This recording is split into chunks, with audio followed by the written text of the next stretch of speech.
Olá, amigos de Ideal Espírita, bem-vindos a mais uma reflexão espírita do dia. Hoje, com a leitura comentada do livro de Richard Simonetti, A Bênção da Gratidão, capítulo 4, Até por Malandragem. Considerando que todos retornaremos à espiritualidade, conduzidos pela Senhora Morte, que tem o mau hábito de não nos avisar com antecedência, seria interessante estarmos sempre preparados para a grande viagem, levando a única moeda aceita no além, em nosso benefício, as boas ações. A gente pode fazer um comentário aqui, que de fato a Senhora Morte não nos avisa a data, a hora exata. Alguns podem, sim, sentir que já está chegando o momento, alguns que vão se preparando, como ele fala, ao pressentirem que os laços que ligam o espírito ao corpo físico estão se desfazendo, energia vital diminuída. Esse processo pode ser de um modo muito tranquilo, se a pessoa realmente se preparou para isso, ela entende que é uma viagem, que ela vai deixar o corpo físico com gratidão por ser um instrumento útil no trabalho aqui, na Terra, para a evolução espiritual. E conhecemos alguns casos de pessoas que partem em oração, já em estado de conexão com a espiritualidade amiga que vem ajudar nesse processo. Mas que a gente possa estar de malas prontas para fazer essa partida com as nossas boas ações. Vamos acumulando essa moeda. A propósito, é oportuna uma manifestação registrada em o Evangelho segundo o Espiritismo, capítulo 13, item 13. Diz a entidade: dei esta manhã o meu giro habitual e com o coração amargurado venho dizer-vos: ó meus amigos, quantas misérias, quanto sofrimento, quantas lágrimas eu vi e quanto tendes por que fazer por cercá-las todas. Inutilmente tentei consolar mães pobres, carregadas de filhos, dizendo-lhes aos ouvidos: coragem, há corações bondosos que velam por vós, que não vos abandonarão. Paciência, Deus existe e sois suas amadas, as suas eleitas. Elas pareciam ouvir-me e voltavam para mim um olhar atormentado. Minhas palavras, contudo, se lhes confortavam o coração, não saciavam o estômago. Então eu repetia: coragem, coragem. Uma pobre mãe, muito jovem, que amamentava uma criancinha, tomou-a nos braços e ergueu-a no espaço vazio, como para me rogar que protegesse aquele pequeno ser que buscava alimento num seio estéril. Mais adiante, meus amigos, vi pobres velhos sem trabalho e sem abrigo, atormentados por todos os sofrimentos da necessidade e envergonhados de sua miséria, não se atrevendo a implorar a piedade alheia. Então, coração tomado de compaixão, eu que nada tenho, me fiz mendiga por eles e vou por toda parte estimular a beneficência e inspirar bons pensamentos aos corações generosos e compassivos. Não vos digo o que deveis fazer, deixo a iniciativa aos vossos corações, pois se eu vos ditasse a linha de conduta, não teríeis o mérito das vossas boas ações. Eu vos digo somente: sou a caridade, e vos estendo as mãos pelos vossos irmãos sofredores. Essas vigorosas afirmativas são do espírito Carita, piedosa religiosa martirizada em Roma. Segundo o índice biográfico da Revista Espírita de Allan Kardec, seria o mesmo que ditou a famosa prece de Carita. Não devemos ver na mensagem transcrita simplesmente um apelo à beneficência, mas o registro de lamentável realidade que somos chamados a modificar. Exatamente isso. Richard Simonetti, quando traz essa mensagem do Espírito Carita, ressaltou que é um apelo que o Espírito faz, ou a entidade, para que nós sejamos os instrumentos de Deus,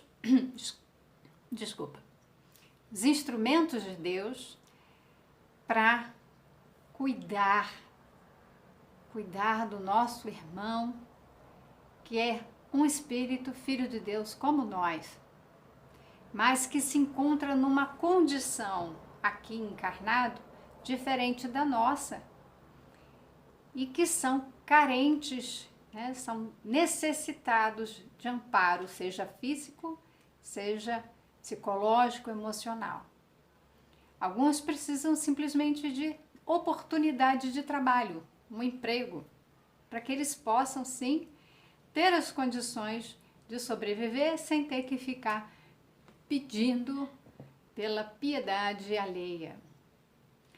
E quantas mães com seus filhos sem um alimento e elas precisando do consolo, mas também de um prato de refeição, né? Um prato de comida e a refeição para os filhos. Isso lembra um momento que nós estamos atravessando de uma pandemia em que muitos precisaram ficar isolados e perderam seus empregos ou fecharam seu comércio, enfim, não puderam trabalhar e a sua renda ficou prejudicada e era preciso, sim, auxiliar com doações. O governo fez o papel dele de oferecer uma verba para cada família, mas mais do que isso, é um chamado que é individual e coletivo. O que nós podemos fazer e o que a sociedade pode fazer. A todos, né, em todos os tempos, nós vivemos esse panorama de grande sofrimento e miséria na humanidade por conta do nosso egoísmo. Então, é chegado o tempo de partirmos para as ações de caridade, de amor ao próximo. E aí ele conta a história do falecido prefeito de Nova York, LaGuardia. Era famoso por suas tiradas filosóficas. Esse prefeito, ele nasceu em 1880 e alguma coisa e faleceu em 1947. Aí ele foi prefeito de Nova York aí no início da década de 1900 e ele teve essa situação aqui, que ele costumava presidir periodicamente um tribunal onde eram julgados casos policiais simples. Numa dessas sessões, apresentaram-lhe um homem que fora surpreendido roubando um pão. LaGuardia julgou, considerou-o culpado e o condenou a pagar uma multa de $50. Depois, dirigindo-se à pequena multidão que lotava o recinto, sentenciou: quanto aos presentes, estão todos condenados a pagar $1 cada um até atingir o limite da multa imposta ao réu para que ela seja quitada e ele seja liberado. É claro que se ele estava roubando um pão, é porque ele não tinha dinheiro para comprar um pão, muito menos para pagar a multa. Então ele fez breve pausa e enfatizou: Os senhores estão multados por viverem numa cidade onde um homem é obrigado a roubar pão para matar a fome. O episódio de Lagarde é eloquente. Permite-nos considerar que todos nós, habitantes de qualquer cidade do mundo, estamos sujeitos a uma sanção mais grave, a uma multa mais severa. A crônica insatisfação, a inquietação constante, os desajustes intermináveis, a frustração do anseio de felicidade. Isso tudo por vivermos num mundo onde as palavras caridade, bondade, fraternidade, solidariedade são enunciadas como virtudes raras, não como elementares deveres de convivência social, cujo exercício é indispensável ao equilíbrio de qualquer comunidade. Então, nesse momento, o Richard Simonetti ele faz uma crítica, faz um apelo à nossa consciência de que a gente fala com muita facilidade que a caridade, bondade, seja fraterno, solidário, mas isso tudo são virtudes. Não é para qualquer um, elas são raras, porque o mais comum é ser egoísta, cada um pensar por si, né? E aí vive-se num mundo em que a sociedade é palco de uma miséria, de uma frustração, que ninguém é feliz, né? Que todos são inquietos, ficam com medo, né? Quem tem posses e quer guardar, eu falei isso, né? Eu quero segurança, então eu me tranco, eu me escondo, eu guardo os meus bens, mas a gente acabou de ver. Não são os bens materiais que a gente leva para o além, são as boas ações. Então, o que cria essa miséria em que todos nós vivemos, e não é só miséria material, é a miséria emocional, essa pobreza. Tem um episódio que Chico recebe um homem muito importante, recebe na madrugada, e a irmã dele reconhece essa pessoa e diz: nossa, esse homem é muito rico. E Chico fala: não, é tão pobre, tão pobre, tão pobre que ele só tem dinheiro. Então nós vivemos uma miséria e fazemos dessa miséria psicológica, emocional, de não ter o amor pelo próximo, uma miséria social, uma miséria material em que uns têm muito e outros têm muito pouco. Dizem os espíritos superiores que a felicidade do céu é socorrer a infelicidade da terra.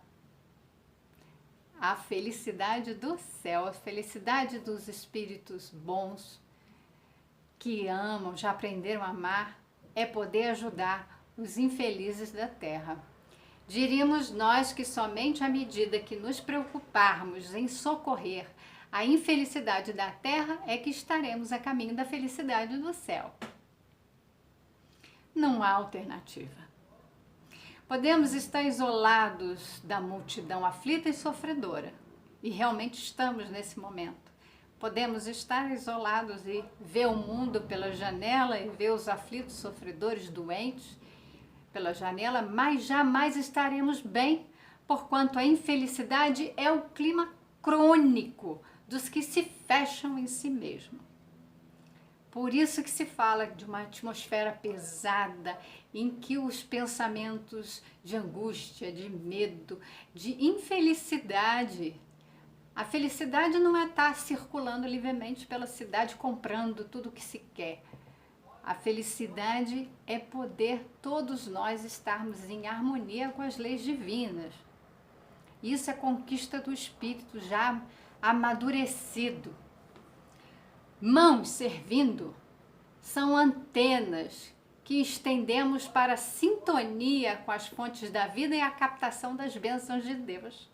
Então, estenda a mão, as mãos para o serviço no bem, de ajuda próxima, acabando com a miséria de uns, a gente vai acabar com a miséria de todos. Por isso, manifestações como a de Carita não podem morrer sem eco em nossos corações. A mensagem dela tem que vibrar, a gente tem que ouvir o apelo dela várias vezes. Há muita dor a amenizar, muita fome a saciar, muitas necessidades a atender. Há muita gente precisando de nós. Então vamos. Esse é um chamado. É o apelo da espiritualidade que já compreende as leis divinas e está servindo, mas elas não podem fazer por nós, elas podem nos inspirar. E a gente tem um modelo e guia que foi Jesus. Ele permanece entre nós, nos convocando. A gente precisa atender. Até quando a gente vai ser chamado e não vai atender ao chamado, vai resistir a esse chamado? Justificativas para a omissão sempre aparecem. Mais facilmente desmontadas, amigo leitor, como podemos constatar em breve diálogo entre assíduos frequentadores de reuniões mediúnicas e um mentor que os convidava a participar do trabalho filantrópico numa instituição espírita. Não tenho tempo. Tempo é uma questão de preferência. Claro, você dá preferência para uma atividade e não dá para outra. Então você acaba dizendo que não tem tempo. Mas o tempo tem. Todos nós temos tempo. A questão é, você está dando preferência, prioridade para fazer o que no seu tempo? Até que gostaria de participar, mas estou adoentado. A prática do bem é o melhor remédio para os males do corpo e da alma. Não tem desculpa. Eu falei da mulher que estava acamada. Ela via os necessitados pela televisão e fazia prece, sempre há o que fazer. Meu tempo passou, estou com 75 anos. A ferrugem só atinge a inchada que deixou de trabalhar. E a gente já viu aqui também na leitura que o trabalho no bem aumenta a longevidade. Então, a idade não é impedimento, não nos impede de trabalhar e ajudar. Prometo para mais tarde. Amanhã haverá apenas espinhos no nosso caminho se não semearmos o bem agora. Então não deixe para depois, porque esse depois pode não, né? A Senhora Morte pode nos visitar e a gente não ter mais oportunidade. E também quando a gente vai procrastinando, né? Vai deixando para outro dia, a gente vai ver o quê? O quintal ser tomado de capim, depois um trabalhão danado para deixar a terra propícia para a semeadura. Para finalizar, leitor amigo, uma observação interessante de um lidador espírita. É tão bom praticar o bem, mas tão bom mesmo, que se um malandro soubesse disso, faria por malandragem. Então vamos fazer o bem, vamos acumular essas moedas das boas ações e auxiliar. Porque se nós temos condições, há muitos outros que precisam de nós. Muita paz, gratidão e até o próximo capítulo dessa leitura.